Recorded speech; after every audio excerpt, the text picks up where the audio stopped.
High vaccination rate at Maryland's public universities. I'm Dick Iuliano. A man is dead and two others, including a child, are hurt after a shooting in Forestville last night. Good morning. It's 6 o'clock.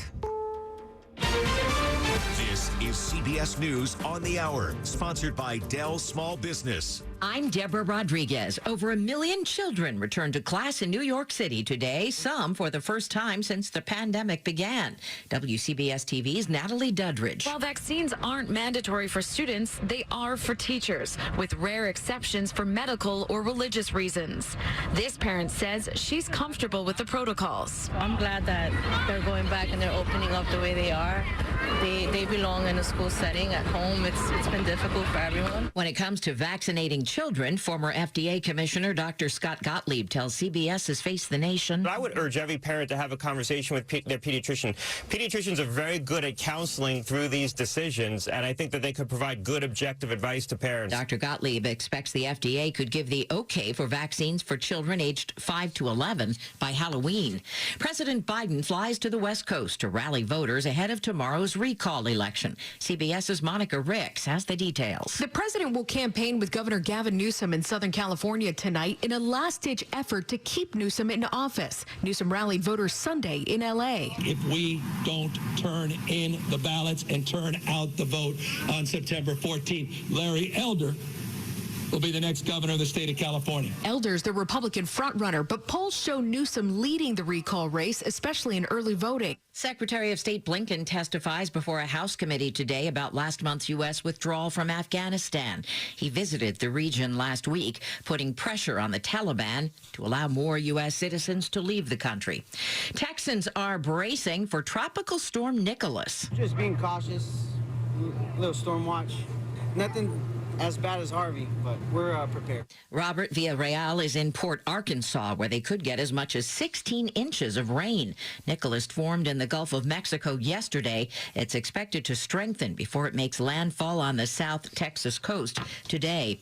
She opened the very first MTV Music Awards 40 years ago. And they said we wouldn't last. Madonna was back last night in a skimpy black leather getup to open the show at Barclays Center in Brooklyn.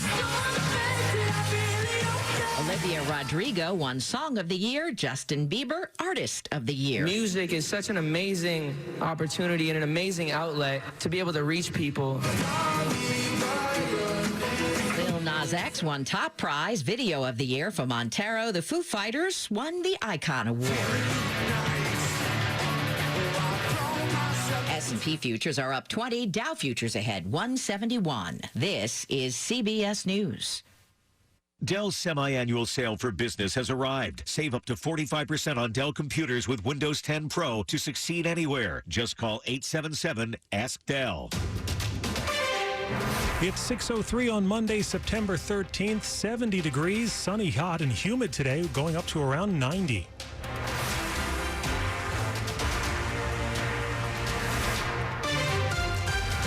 Good morning, I'm John Aaron. And I'm Joan Jones. And the top local stories we're following this hour, don't be surprised if you see more police at a local middle school where police say a student threatened to shoot a classmate over the weekend. The threats were made on social media, and police in Frederick say they've already notified parents whose children were specifically targeted. However, police there also say the Monocacy Middle School student didn't really have the means to carry out the threatened shooting. Police were notified about the online posting yesterday and say the student who made the threats will be facing charges. The Frederick News Post says the threats were made on the social media app TikTok. Police plan to increase their presence at Monocacy Middle, but say they don't believe there's any active threat. John Doman, WTOP News. Prince William County Schools is one of the only school systems in Northern Virginia that has not required staff to get COVID vaccines or get tested. This week, that could change. When the Prince William County School Board meets on Wednesday, one item on the agenda is a debate on whether the school system should have a vaccine mandate for employees. There also could potentially be a vote on a resolution which would require teachers and staff to get their shots by November the 1st.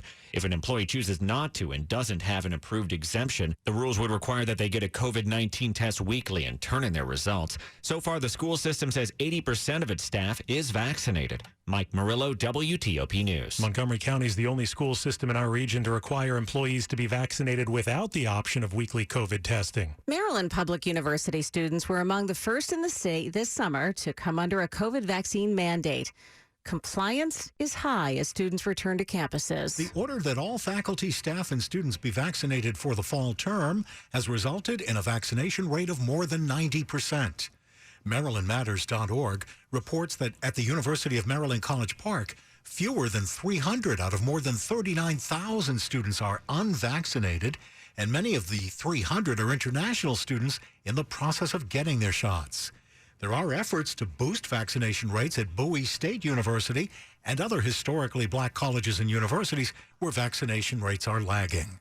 Dick Giuliano, WTOP News. Anne Arundel Medical Center is delaying some elective surgeries that require overnight care to free up beds.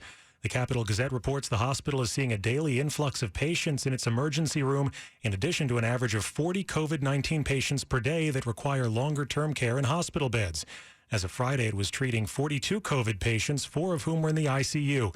The hospital says it'll evaluate the temporary pause on a weekly basis and doesn't want to have to cancel anyone's surgery, but feels this is the best approach for now.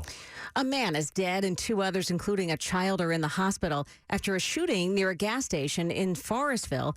It happened on Marlboro Pike sometime before 8:30 last night. The victims were found inside of a car in District Heights. That's about 3 miles away from the site of the shooting. One of the men was pronounced dead at the scene. The other 2 victims were taken to the hospital. They are expected to recover. Coming up, the much-anticipated Frederick Douglass Bridge is now open in the district, but some delays are still ahead. It's 6:06. For the ones going above and beyond. For the ones reaching out, helping out, and lending a hand. For the ones people count on. You can count on Grainger. Grainger offers supplies and solutions for every industry. Backed by 24/7 customer support and specialists to help with hard-to-find products. Because you've got everyone's back. We've got yours. Call, click Grainger.com, or just stop by. Grainger, for the ones who get it done. That sound? That's flowers putting up a fight. Thousands of them at the Alzheimer's Association Walk to End Alzheimer's, carried by people committed to the cause. It doesn't matter what obstacles are in their way. Just like flowers, our participants keep going, raising funds and awareness for a breakthrough in the fight against Alzheimer's and all other dementia. Now it's time to add your flower.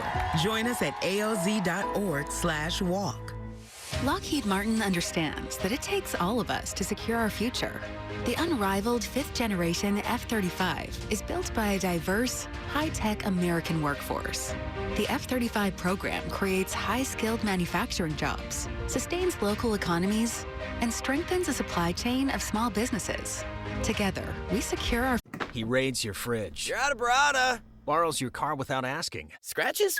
What scratches? He's your brother-in-law. I'll pay you back. He takes what's yours, and there's nothing you can do. But when identity thieves want to take what's yours, you can do something. LifeLock by Norton monitors your info and alerts you to potential threats. If you become a victim, they can help fix it. No one can prevent all identity theft or monitor all transactions at all businesses, but you can save up to 25% off your first year at LifeLock.com using promo code LifeLock.